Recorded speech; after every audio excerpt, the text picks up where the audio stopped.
Yes, I understand it's been a couple weeks. You know what? It's back to #1 on Netflix. So let's pretend I didn't take a long time to edit this. We have producers that have produced songs for Blackpink. Rumi's main vocalist's name is EJ. She has worked on productions like Psycho by Red Velvet. In general, she has produced many bops. They wanted to draw inspiration from different sets of influence: music videos, editorial photography, K-dramas, concert lighting, a touch of anime. Once again showing how amazing Sony is at not having an in-house style, but exploring the world within what they're talking about. In their movies like Spider-Man Into the Spider-Verse, they did a beautiful blend of like comic book effects. Just like in this one, it made you feel like you were watching a K-pop music video. So you'd be surprised to know that K-pop was one of the last things folded into the concept. Maggie Kang says, "I wanted to make a movie that was set in Korean culture, so I delved into mythology and demonology for something that could be visually unique from what we've seen in mainstream media. I've always wanted to do a group of amazing kick-ass women too." When I tell you that this movie was so good at integrating different forms of Korean culture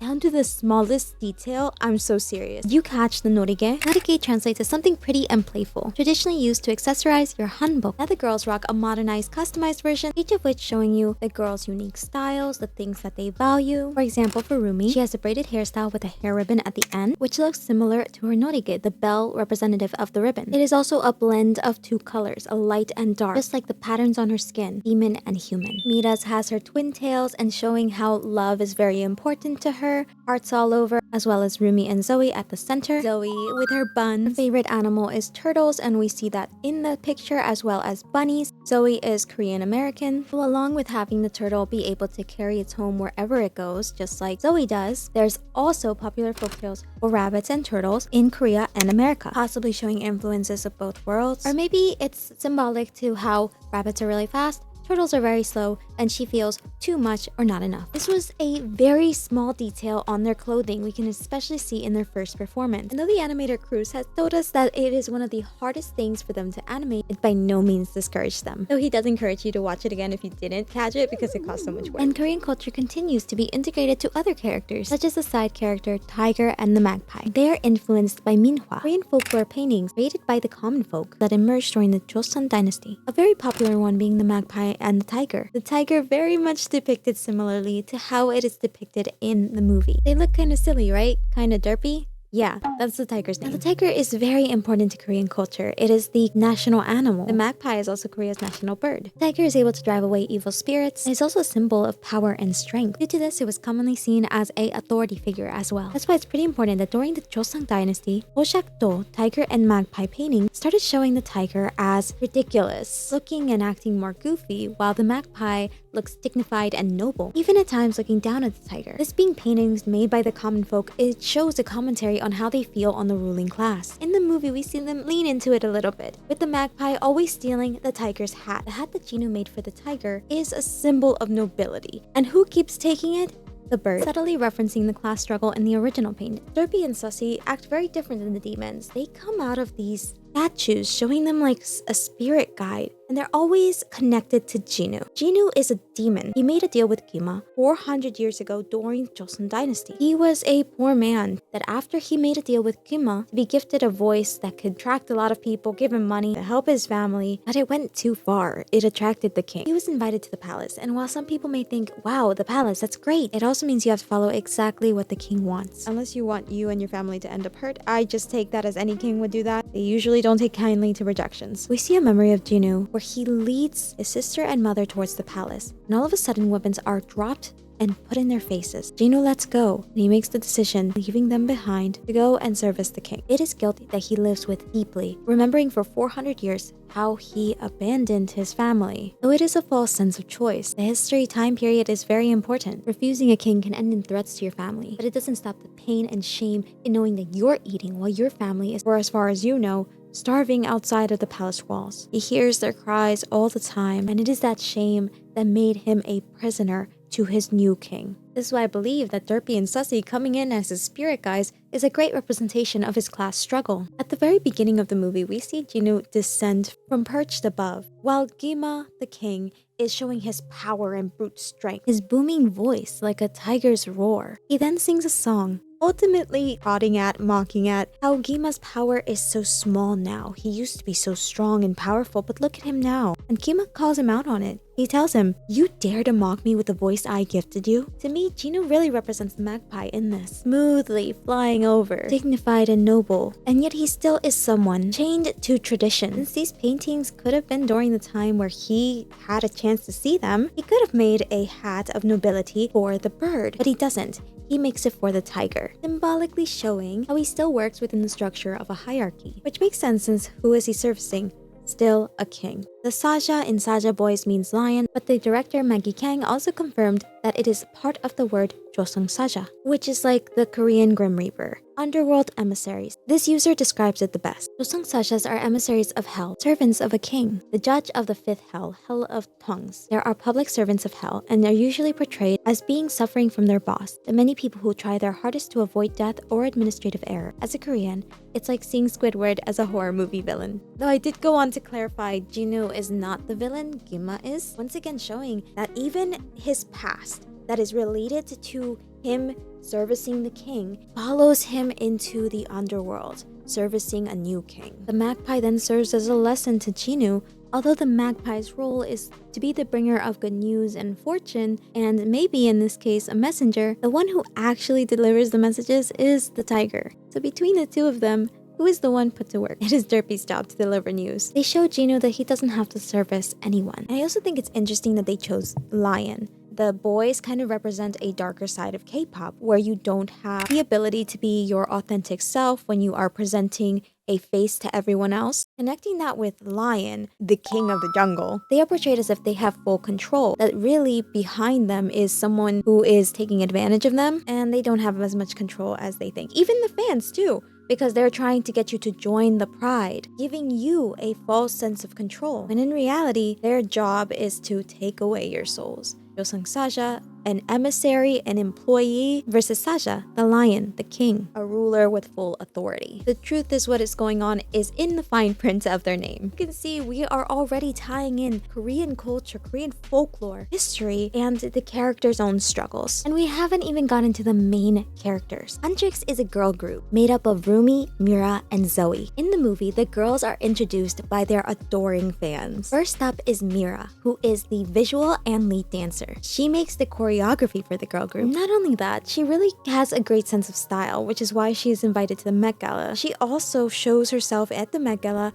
with a sleeping bag, her confidence not dimmed at all. The type of fans that she has talk with excitement about how she doesn't stay within the confines of what her family wants from her. I imagine the type of people that resonate with her are also people that aren't accepted by their family. Also by many fashionistas who really love idolizing her and even want to copy her attitude. Mind you, these people are copying her exact look of like nonchalance, which is something that she struggles with. She feels like she's a difficult person, overly blunt, short-fused, highly aggressive. Her whole life, those things were a liability. Talking about her personality and who she is as if it's a character flaw. Her fans don't take it as such. They want to even mimic her. And we have Zoe, who attracts fans that are very excitable just like her, even quiet. This quiet boy really spoke out to me. He doesn't say a word, but his expressions say a lot. When the girl next to him starts to speak about how amazing Zoe's talent is to speak her mind, and she's a very strong rapper, he looks more fierce, as if it's enlightening him with energy. Something Zoe struggles with a lot is feeling like she's too much or not enough. I see her fans possibly dealing with the same thing, but when talking about her, they feel free to show that too muchness. I put that in quotations. And Rumi's fans, I imagine, are like legacy fans. They are fans that know a lot about the K-pop industry, know about the past K-pop stars, or maybe they're fans of the Sunlight Sisters, all of which can cause a lot of pressure for Rumi. She doesn't just have to be an amazing singer, but she has to live up to the legacy her mother had. But it doesn't fully go that route as well, because we see these fans genuinely love her. They talk about her voice and cry over it because she has made her own place in the industry. So I do think we can talk a little bit about tradition and the weight of it. Tradition is a theme that we see throughout Rumi's Norigae. Her sword is ceremonial sword. She even puts a song that Celine teaches them when they were young in golden. We are hunters, voice is strong, slaying demons with our song. And this is where we can see that Tradition can be something that she holds in high regards with high respect, and also is something that's tearing her apart. The very thing that she hears while she is running away from everything is her singing that song when she was just a little girl. That song is attached to a moment with Celine where she is telling her to cover up her marks, to deny the other part of herself. Yes, we kill all demons. And don't worry, once the Hun Moon is golden, you won't have these patterns anymore. My dad was a demon, mentioned Rumi, and Celine goes, you're not one of them. The tradition telling her that it is important for her to deny that part of her. And the more marks she has, the more shame she feels. By the end of the movie, we see that Rumi breaks tradition. This is why Jinu and Rumi work so well. They both are breaking tradition and the voices that they hear inside their head, telling them what is right, telling them to stay in their shame. Jinu defies Gwima to help Rumi, and Rumi defies Celine to build a better Hunmoon, one that doesn't make her choose only one part of herself. Rumi has both Hunter's blood and a demon's blood in her. The Hunters is a group of 3 girls who use their voices to create a seal of protection away from the demons, who try to snatch human souls. Their song enlightens the souls of those who hear it, and that's what gives the Hunmoon strength. This part of the movie showing not only Korean history throughout time and how important music was, but also shamanism, known in Korea as muso. Shamans may be known as healers, participate in festivals, sing songs as traditional rituals, some noted as scaring away ghosts with music. This is also shown in their weapons. Zoe has a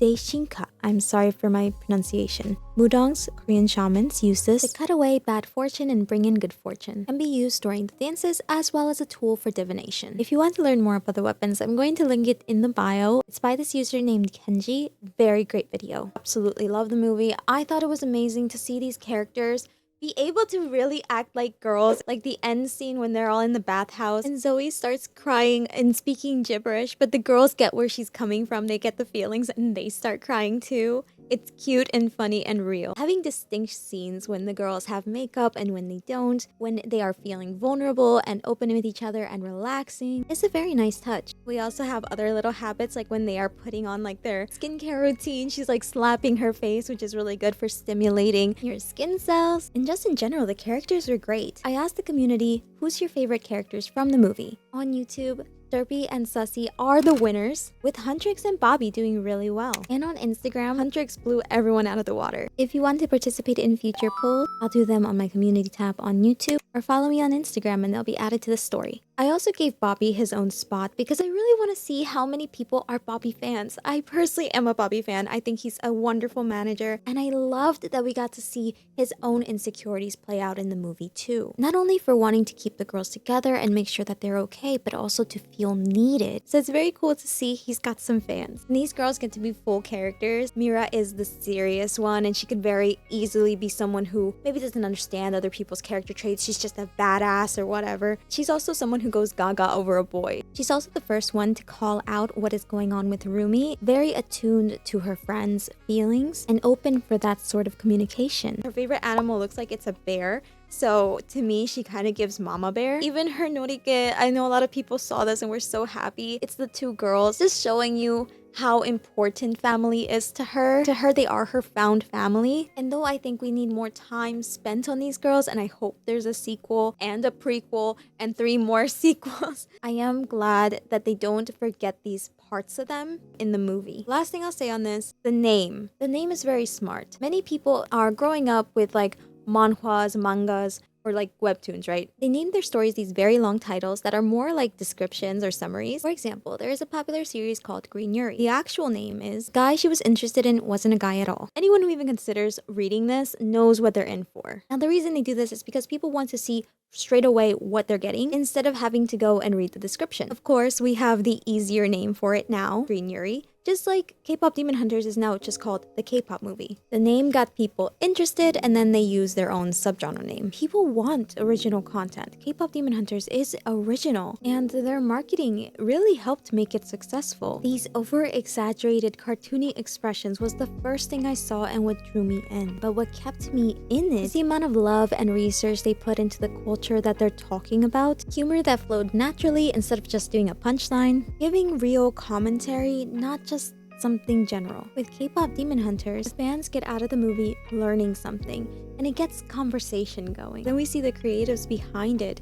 sharing concept art and sharing other parts of production, adding on to fandom culture, bringing excitement, new waves of creativity. Those are my thoughts on it. Let me know what you think. And if you have a subject you'd like me to talk about or cover, let me know in the comments. Shout out to my members Andrew and Jason. Thank you so much for your support, as well as everyone who has been supporting a lot of the shorts or joins me in my ramblings for Alien Stage. It's been really fun making content and getting to chat with some of you. If you made it this far, what's your favorite song? Are you more of a Saja Boy fan or a Huntrix fan?